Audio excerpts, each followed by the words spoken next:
Welcome to the Bringing the Human Back to Human Resources podcast. I'm Traci Chernoff, and I've spent my entire professional career in HR. Each week, we'll explore the delicate balance between people and business with the aim to reconnect the two and create meaningful outcomes. Listen in as I share my own experiences, challenge the status quo, and chat with guests from various industries about our mission to bring the human back to human resources. Hi, everyone. Welcome back to the Bringing the Human Back to Human Resources podcast. Thank you so much for being here for another week. Don't forget to rate, review, and subscribe wherever you're catching this episode, whether you're watching or listening. This week, we're going to continue the conversation about happy employees, happy people, and we're really going to talk about it very on the nose, and you'll get a feel as to why. See, you like that, right, Megan? Yeah. So this week, to talk all about that, I have my guest Megan Cook on, and let me tell you a little bit about Megan, and then we'll talk about at the end of her bio why we were laughing about this term, happy. So Megan Cook is an accomplished executive with extensive experience in business administration, leadership, and human resources. As co-founder and chief administrative officer of Happy Companies, Megan finds joy in helping others, building exceptional teams, and coaching those around her to excel. She believes that the heart of every organization is its people, and that breaking down barriers through understanding fosters deeper connections, which is ultimately the key to personal and professional growth. Megan thrives on connecting with her team. As a self-professed data nerd, she also loves diving into numbers and spreadsheets. In her role, Megan oversees critical functions such as HR, finance, and administrative operations at Happy Companies, ensuring that companies' backbones remain strong and agile. She also collaborates closely with the Happy Science team on the Happy Assessment and Happy Work Styles, which aim to understand and improve workplace behaviors and dynamics. Megan works with the team to ensure that the behavioral science behind the Happy Assessment is robust, sound, and effective. Her goal is to ignite passion in everyone, helping them feel understood and empowered to be their best selves. Through her work at Happy Companies, Megan remains committed to pushing the boundaries of how teams can communicate, collaborate, and work more effectively together. Happy believes that people are the cornerstone of every organization. They're committed to developing effective solutions to help individuals and teams communicate and collaborate more effectively. Powered by science and technology, Happy's goal is to empower millions of people to better understand each other, as they recognize that this is the key to creating work that is both beautiful and meaningful. They're steadfast in their conviction that investing in people is not just beneficial, but essential. So Megan, welcome. Thank you for putting Happy on the map. Yes. Yeah. So that's definitely the crux of what we're talking about, right? That's our mission, is to create happy companies. So the idea of happy people, happy employees, definitely right on the nose, like you said. Yeah, I love it. And I mean, it's great because, not every day do we find companies that are titled with exactly what they're driving to do. Like you have Happy Company, which is, effectively really just trying to build happy, which I think is really cool because you are happy and you are building happy. That's awesome. Yeah, that was, we were pretty thoughtful about trying to think of the name, my co-founder and I, when we were, coming up with the idea of Happy Companies. And it was really something that we both felt strongly about, right? Like at the end of the day, what do we really want to create? What do we want to help build? And it's that idea of happiness and being able to bring that happiness into the workplace and create that for different teams. Yeah. That's amazing. Well, maybe we just jump right into it then. One of the things, actually the first thing that is on your website, happycompanies.com, is make people your competitive advantage. And, it's something that is often discussed on my podcast, of course, because of the title, like Bringing the Human Back to Human Resources. We're talking about people at every intersection of conversation. So when you say, or when Happy Companies talks about people as a competitive advantage, what does that really mean? So for us, when we're talking about people being the competitive advantage, it's really looking at how people are at the heart of all of the business outcomes, right? And so, the idea that you, as business leaders, oftentimes we're very focused on bottom line, things like profit. We want to make sure that we're meeting certain KPIs. And it's really easy to kind of just focus on those very specific metrics. And for Happy, we like to believe, and we do believe that the research shows that really tied to that is the people, right? Because at every point of your business, it's human beings that are actually the ones that are doing the work. And we, really strongly believe that investing in your people is an investment into your business, the same way you would invest in any other area. People are, human capital is really like the strongest type of capital that you can invest in when it comes to like your business. And so that's that idea of like creating that competitive advantage through an intentional investment, because humans, I like so love and connect to the name of the podcast, because humans are really the ones that are doing it, right? So if you don't intentionally focus on it, it's like they would say with culture, right? Every company has a culture, whether it's a healthy culture or not so much of a healthy culture, there is a culture there. If you're not intentional about it, it might become an unhealthy culture, it might become more of a toxic culture. But it works the same way when we're talking about the people in your company every single day. The teams are there. You have the people working for you, working with you every single day. And if you're not intentionally investing in those people and helping create pathways of communication, create connection, create that collaboration, then it's going to exist regardless, but it's just not going to be as strong. And there's a lot of evidence that shows that is really tied to the business outcomes that as business leaders, people care so much about. Right. Yeah, it's a great point. I mean, it's funny because I think as an HR person, obviously you have this experience too. For me, it feels second nature to think about people and to think about, okay, well, what is the impact on on this person or this team, or how is this message going to feel for these people? Like whatever the action is, there's always in my mind like that thoughtfulness around the impact on the people. Of course, that's not for everyone. Like not every HR person, I'm sure you can think of someone who maybe didn't embody that thoughtfulness. But I really like to believe that most people, especially in HR, think about people in a way that's second nature to them. Yeah, at the center, exactly.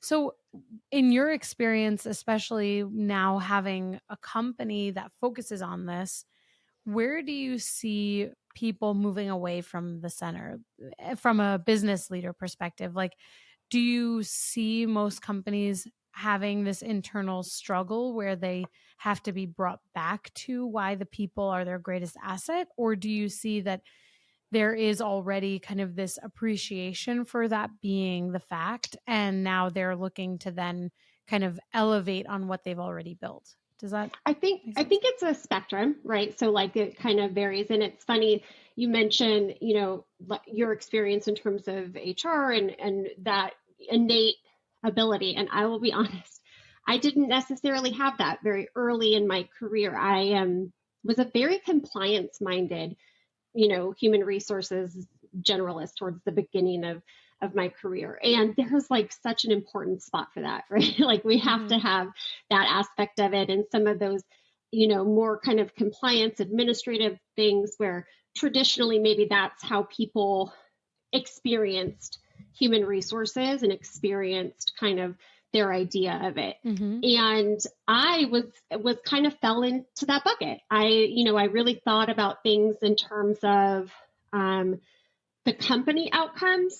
And it took a lot of growth and self-reflection and kind of thinking through and just the trial and error of seeing the way that really like listening and hearing what, your team wants and needs out of situations, and how we can adapt as leaders to still like focus on the business outcomes, of course, but really building that through investing in the people. That was a journey for me. So I do actually kind of have a little bit of the connection to those teams that maybe don't just like naturally see it. And I think for me at that time in my life, part of the challenge was just I'm a very checklist rules oriented type of person, right? And so I would always kind of see things through that lens. And I wasn't necessarily making the effort and the hard work to see things through the lens of the people that were working with us and what their experience was. And it was really over the last 10 years or so as James, my co-founder, and I started to really feel like with the team that we were leading at the time, we really wanted to start to shift the narrative on that and starting to really put people at the center of what we were doing, making that a part of our strategy, not just kind of this like afterthought.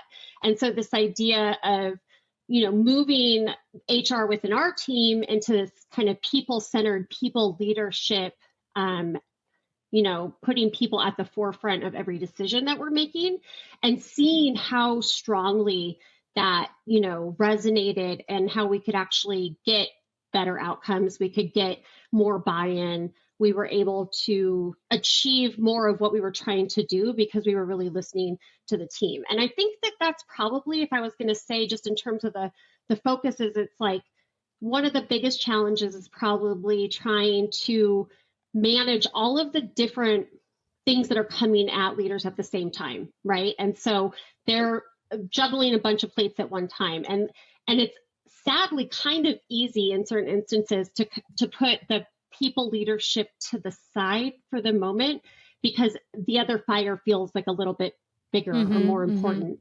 And what we're really, trying to put forth is this idea that investing in the team in the beginning really helps you kind of avoid some of those fires or work more collaboratively. Your team dynamics are going to be stronger. You're going to be able to actually like have those better responses because you've put the time and the effort in on the front half.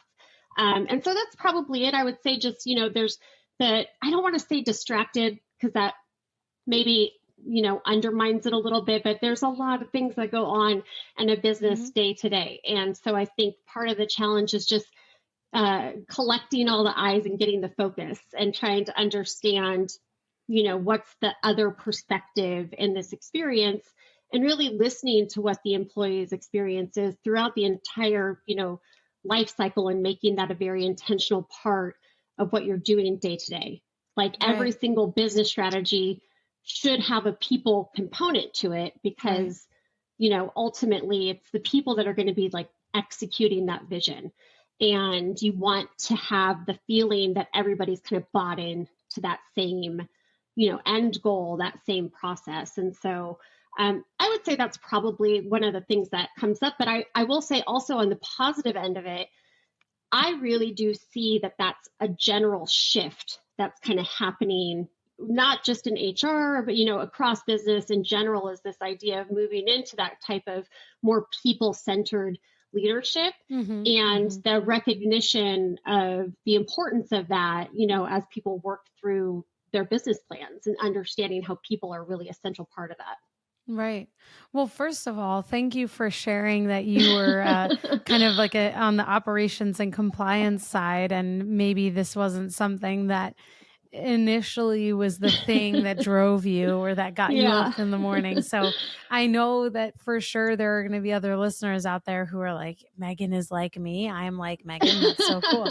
And I appreciate you sharing that because it's like easy for me to say that most people think that way when like I think that way. And we know that not everyone thinks the same way for anything.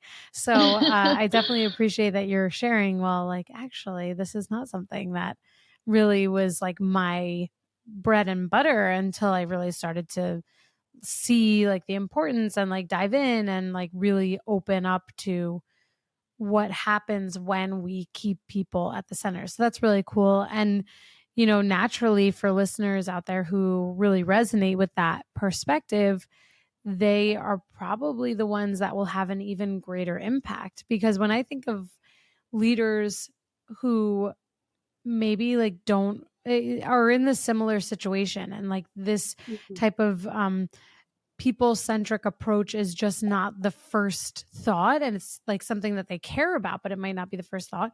When they are the people who then make it their first thought, they have a huge impact on the culture, because then those who maybe are always thinking of that first, there is that like very intrinsic and innate ability to collaborate on initiatives. And when I think about even someone who maybe would be in need of either overhauling a culture or needing to like really think about their own teams, once they can see the importance of people centrism and Mm-hmm. how that drives their business, quote unquote, whether it's like the organization or their department, once they see how it drives their business forward, like that's a huge moment in time, probably like a very pivotal moment for them. And I guess one of my final thoughts on this is that one of the things that I didn't want to forget about is that you and I spoke about this when we were first chatting before, like when we first met. And it was really eye-opening to me, because I think we were saying, or I had said it, or you had said it, I can't exactly remember, something along the lines of, this feels so obvious. Like Mm-hmm. people should be at the center of business. They should be at the forefront of our decision making and all this stuff. And I was like, yeah, like I don't understand how like the wires are getting crossed. Like you can't sell a product without someone to sell your product, right? Like it's to me, it's like that simple. Yeah. But and obviously you and I were kind of commiserating and also in agreement on this. But I really like I struggle still. I know we talked about this, but I struggle still to understand or try and understand how people don't make that connection, because certainly there Yeah. are people who don't, where you really can't operate a business unless you have all robots and there's no one. I mean, there's still a person Literally. owning the business, but literally like Yeah. no one even manages the robots. Like Mm-hmm. someone at some point, there are humans in a Yeah. business. And Like even you if it's can't, not employees, it's vendors, it's clients. Like like business doesn't just operate in a vacuum, really. You know what right. I mean? There's really not a lot of instances where we see that. And so 100%, I completely agree. It's that level of being able to kind of navigate that human dynamic that does become so central to this conversation. 100%. Yeah. Yeah. I think one of the things and actually I had referenced this in a recent episode too, but I can't remember which one at this point. But I just like sometimes I'm like, if we could put it on a billboard for everyone to see, like what would it say? Would it say people are at the center of your business, like treat them as like your greatest asset, or be thankful for the people that make your business run? Like there are so many, I know that there are business leaders out there who will never have to say this to, who Yes. are Yeah. like, people are everything, like they're the ones that keep my doors open, and that's great. But there are unfortunately those who don't see that. And then I do think that it's kind of a culprit for breeding like not so great work cultures. And Mm-hmm. then there's this whole, you know, really point of discussion around like not working in a toxic work environment. When you are in a toxic work environment, how can you make it have an impact and like make changes if you need to? And so I recognize that there is a whole segment of business that we're afforded, you and I, because of leaders and businesses who don't see the value proposition. But actually, I think we would have the ability to make an even larger impact if every business saw the value that its people bring to their business. Do you know what I mean by that? Throughout my experience in HR, I've come to a profound realization. Certain tools can truly be a game changer. That's why I'm excited to talk about Cocoon, the leave management software that's making waves in the industry. I've heard wonderful things about how Cocoon not only simplifies the entire leave process, but also keeps administrative costs low. Their automation handles the most complex parts of leave, from compliance and claims to payroll, saving your team countless hours and headaches about leave. Clients and their finance teams rave about the cost savings they've seen by taking advantage of state and disability benefits for their employees. Plus, Cocoon integrates seamlessly with top HRIS systems like Workday and ADP, ensuring a smooth process from start to finish. Head to cocoon.com/HR and see the value for you and your employees. New customers who mention my podcast are eligible for a 50% implementation fee discount. Again, that's cocoon.com/HR, COCOON.com/HR. Now let's get back to the podcast. 100%. For in my experience, when I'm looking at instances where maybe someone's not just automatically bought in, because you're right, there's leaders out there that are just naturally going to gravitate towards that type of, people-centric leadership, or just not Right. coworkers who do that, peers, right? That's like Right. across the board. And so it comes to me in a couple of ways. One being, in some ways maybe easier to address, and in some ways maybe more challenging, which is somebody who's probably like me, who did understand, intellectually the value. 15 years ago, whatever, I could tell you, yes, under 100%, people are very important to a business, but just naturally maybe more introverted, or not, wasn't as comfortable in kind of navigating the conversations that are necessary, and didn't really understand how to meet someone where they needed me to be at that moment, right? So what my ability to focus on their experience, to navigate through those kind of tricky conversations, was a little stunted. It took me a while to kind of understand sometimes the experience that other people would have to me, because my approach might be like very direct and kind of like, let's check it off the list and work through Sure. our tasks. I can tend to be a really task oriented person, and I had to work on the warm fuzzies a little bit. And part of it initially, through my growth of, professional maturity, was at that point maybe not really understanding why I had to make that shift, and really starting to like click into place. Oh, it's going to be more effective. I'm going to be able to get endorsement with these people. I'm going to be able to like, help us reach this common goal if I'm thinking of it through the way that they're experiencing me. And if I can, be willing to get uncomfortable for a little bit in terms of kind of building up those skills, and trying to really like think through, okay, this person, maybe small talk's not like my natural approach, and how can I work on that? How can I, engage with them? I might want to just get to the task at hand, but realistically, they want me to check in with them, to just understand them as a person, and then kind of like working on those softer skills, which are really so vital and important. So that is like, it's maybe easy to kind of identify, because the person may know, again, intellectually, yes, I get that people are a very important part of the business, vital to the business, but you have to be willing to kind of engage and get a little uncomfortable to build that up. And the other side of it is, someone who might just be really focused on that term business outcomes again, right? So they're like, that's great, but really, I just want to make sure that I'm hitting this. And so part of building that case is just helping people understand, yeah, it is tight. You'll see higher productivity. You'll see, ultimately less turnover. You'll see less absenteeism.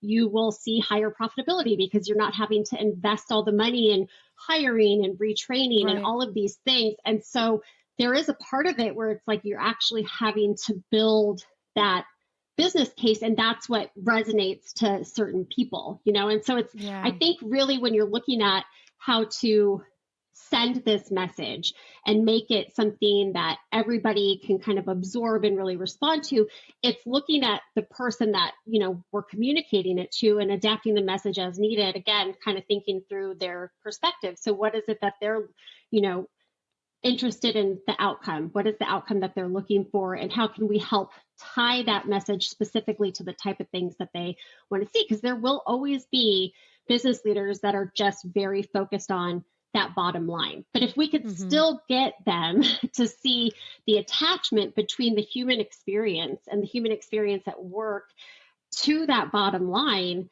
at the end of the day, we're still getting people to realize that investing in your people, investing in your culture and engagement, thinking through the employee experience, holistically, that's the work is going to happen. Maybe it's because it's tied to a very specific message, but that the effort is going to happen. And that's really what we're looking to do, right? We're looking to build those happy companies. Totally. Right. On the nose. No, totally. And it's true. And one of the things that I was thinking about as you were sharing that is really around this understanding that naturally there will be people who are better at this and who are not as great at this. And it's really important that those who are really good are the ones that can help to drive these things forward. And I feel like a lot of the times we see people in HR who are a little bit more focused on this. Of course, there are Hmm. business leaders in other parts of the business that are equally as good. And those are the people that I would say are like the champions of driving this direction forward. And then those who are maybe not so bought in, because of course, naturally, there are people who are not going to gravitate toward this innately. Yeah. They have to, we have, companies have to get their buy-in. Yeah. And when we think about like the success of something, whether it's a rollout or a new technology or whatever it is, thinking about those like quote unquote laggards, like the people who are slower to the buy-in for Hmm. whatever it is that is new and changing, they're really more important than ever in getting that initiative over the line.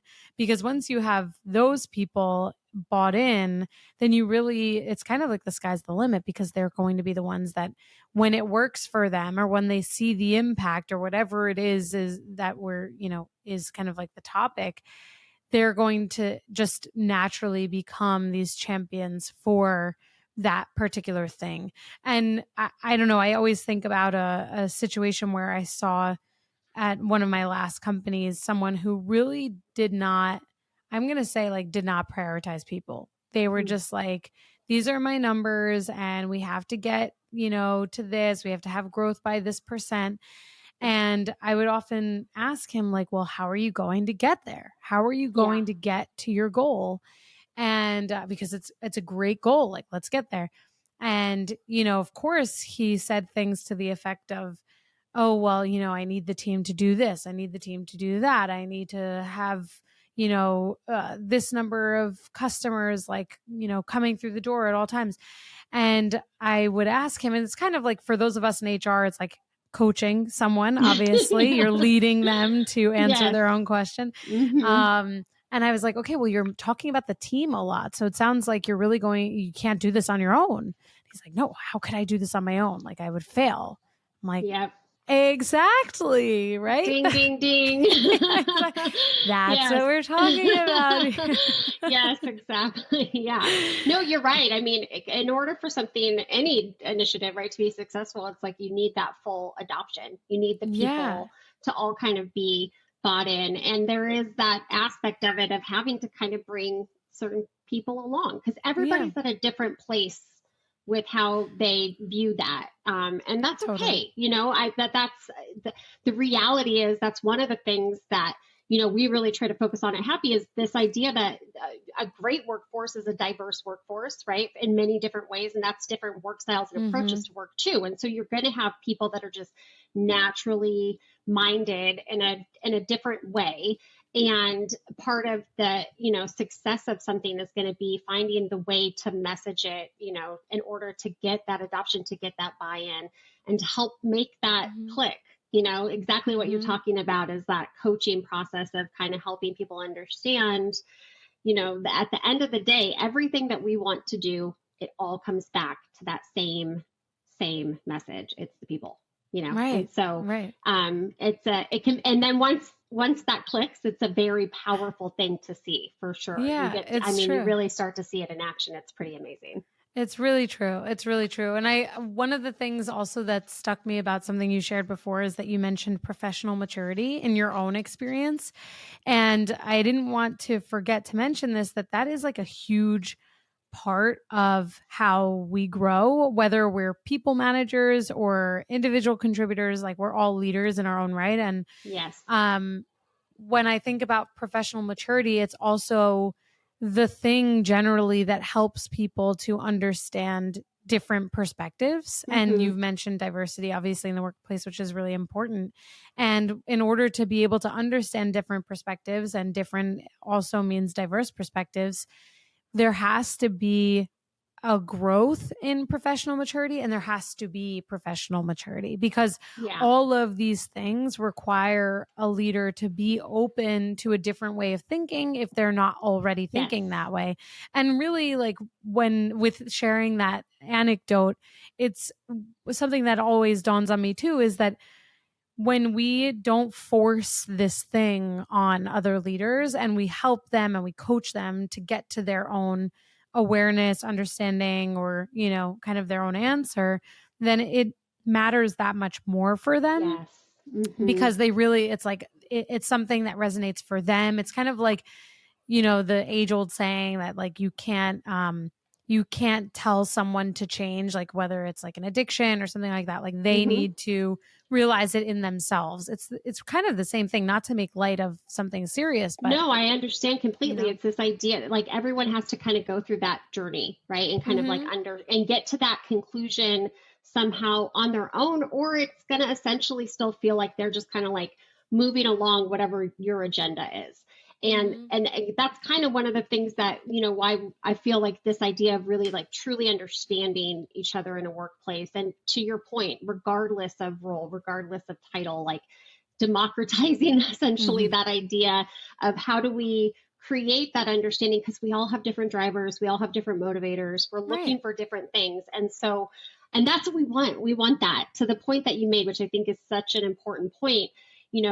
Really, like, we have to be open to an outside perspective. We have to be open to challenge our own perceptions, challenge our own bias, and to look at things, differently. And so to be open to that, you really have to be open to what the people around you are sharing, and you have to be willing to kind of understand their point of view, from their own experience and what their perception might be, because it's going to be different than what yours is, right? And it's going to be, and it's generally always a fair point.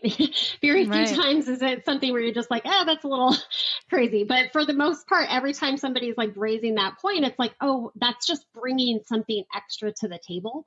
And that's what we want. That's where, like, again, it comes back to this idea of how do we drive these amazing business outcomes? Businesses are often looking for like this, great innovation and this ability for teams to come together and problem solve. And it's like, how do you do that if you don't have teams that truly work well together, understand each other, respect each other, are willing to hear each other out? Like, at the end of the day, those types of places where you have the safety to raise your hand and say, I disagree. I'm not sure that that's the right path. I have a different idea. What if we try this?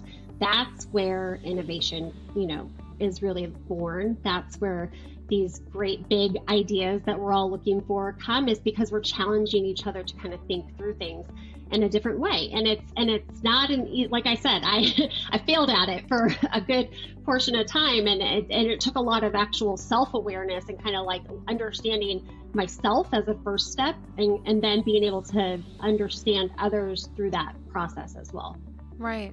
Yeah, thank you so much for sharing that. All of that is so true. And I think, I hope that the listeners have gotten a ton of new information and maybe reiterative information or affirming information to think about. And I think, this is like where we can all grow, is just either learning something new or feeling validated or affirmed in something that we've kind of held true for a while. Like, so many things. And you know what? In 5 years, we could be saying something similar but different. So, you never know. Things are always evolving. So thank you so much for adding all of your perspective and sharing so much knowledge with us, and for sharing vulnerably that you were, someone on the other end of the spectrum that maybe, was inspired by other things first, even if you did keep people in focus. So with that, please, I would love for you to share with the listeners where they can learn more about you and Happy, and maybe spread a little bit more happiness at their own companies. Yes, definitely. So I just encourage everybody to check us out at happycompanies.com. You mentioned it earlier. And then LinkedIn is usually the best place to check us out. So Happy Companies on LinkedIn, and then also me on LinkedIn. I would be, so excited to connect with more people for sure. Amazing. Well, Megan, thank you so much again for your time and for sharing all of your thoughts with us this week. Super fun. Thanks, Traci. Yeah, of course. Of course. We are welcome back anytime. Thank you. Hey, just before you go, don't forget to subscribe to this show so that you are the first to hear when an episode drops each week. And maybe leave a 5-star review and a comment about how much you loved this episode. Plus, if you have someone in mind who would really enjoy this episode, make sure you share it with them. Thank you so much for tuning in, and I will see you next week.